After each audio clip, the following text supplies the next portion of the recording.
gagal mengeksekusi bom gereja di Pangandaran pada 2000, Holisuddin kabur hingga ke Filipina. Pelariannya selesai pada 2004 dan mendekam di balik jeruji hingga 4 tahun. Mungkin karena ini perjalanan jihad yang salah, mungkin Allah juga tidak meridhoi dengan hal ini seperti ini. Karena apa? Karena sebetulnya dalam jihad itu intinya kita dalam peperangan aja kita yang pertama ada adab-adab apa istilahnya atau tata tertib dalam berperang. Di antaranya kalau kita sedang berperang tidak boleh membunuh perempuan, anak-anak dan orang yang tua renta, nggak boleh. Kemudian juga terhadap lingkungan kita tidak boleh menebang pohon-pohonan. Termasuk adalah kita tidak boleh menghancurkan tempat-tempat ibadah mereka, gitu kan.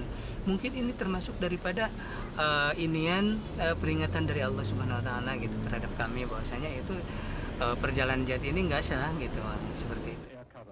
Holis sebetulnya tahu bahwa merusak tempat ibadah umat lain tak dianjurkan dalam Islam. Adab jihad ini ia pelajari saat belajar dan membantu perang di Afghanistan pada medio 90-an.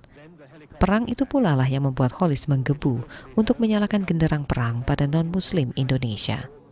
Kita kegatelan waktu itu. Jadi istilahnya kita udah dari medan perang datang ke Indonesia, kondisinya seperti ini. Kan jauh banget ya, kayak kita jatuh dari langit banget gitu. Di sana kita sehari-hari pegang senjata, kemana-mana kita selalu bawa senjata kan. Tiba-tiba datang ke Indonesia nggak ada apa-apa. Jadi kayak bangun dari mimpi kita gitu. Pria asal Tasikmalaya ini mengaku memang suka dengan film perang. Sejak kecil hatinya tertambat untuk membela Islam lewat jihad. Sejak kecil kayaknya walaupun nggak ini tapi udah ke arah sana itu ada mengarah begitu kan. Sehingga kesukaan dari kecil pun kayaknya suka-sukanya itu film-film perang kan. Kalau dulu masih ada TVRI kan pakai baterai gitu, pakai aki kan. Itu kalau ada film-film perang itu kita semangat sekali gitu, suka sekali. Sampai dewasa seperti itulah. Nah, dari situ memang pertamanya sih kadang-kadang karena belum tahu arah, pengennya itu dulu pengen jadi tentara kan gitu, jadi tentara. Tapi karena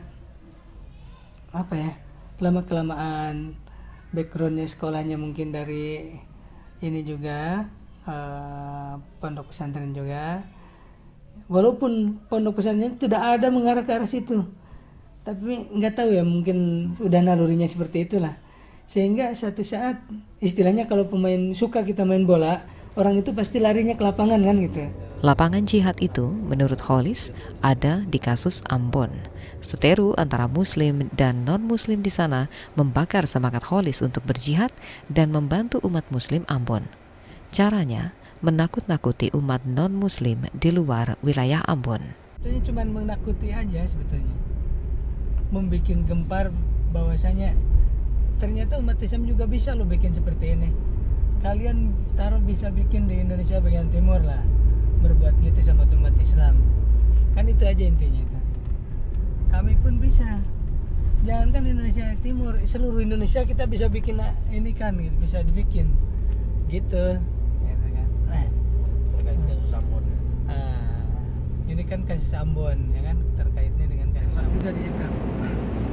4 tahun mendekam di penjara, Holis menyadari kehilafannya, apalagi bekas ketua Mantiki III, Nasir Abbas, kerap menghubunginya untuk merangkul Holis agar tak lagi melakukan jihad radikal seperti pemboman di wilayah sipil. Kecuali hal istisna. Istisna itu maka kalau memang itu kan tadi bilang bahwa memang tidak boleh membunuh wanita dan anak-anak. Nah, saat itu jadi semangatnya besar. Akibat semangat besar melupakan pesan-pesan itu. Jadi tidak pernah berpikir bahwa itu keliru, salah, dan janganlah sampai terjadi lagi. Gimana? Ya seperti itulah. Ya kita menganggap bahwasanya itu memang satu kesalahan. Kita tidak boleh berbuat seperti itu lagi lah. Kecuali kan, ada juga kecuali kalau memang udah terjadi besar-besaran dan memang itu udah menjadikan sebuah yang apa istilahnya, udah mendunia lah istilahnya hal itu, dan ada yang memang syariatnya harus seperti itu, ya kita kalau sekarang ini kita aduh memang satu kesalahan lah ini yang tidak boleh diulang lagi. Nah seperti ini kan gitu. Maksudnya tidak boleh diulang lagi bom gereja gitu. Hah? Tidak boleh diulang lagi. Iya, tidak boleh diulang lagi untuk berbuat kerja seperti itu. Jelas ini kehilafan. Nasir bekas Mantiki atau Panglima JI Wilayah 3 menuding bom malam Natal tak sesuai dengan garis komando JI. Makanya pelaku-pelaku bom gereja itu yang melakukan itu semua tipe-tipe kayak oleh Sudin, tipe eksekutor, bukan tipe leader.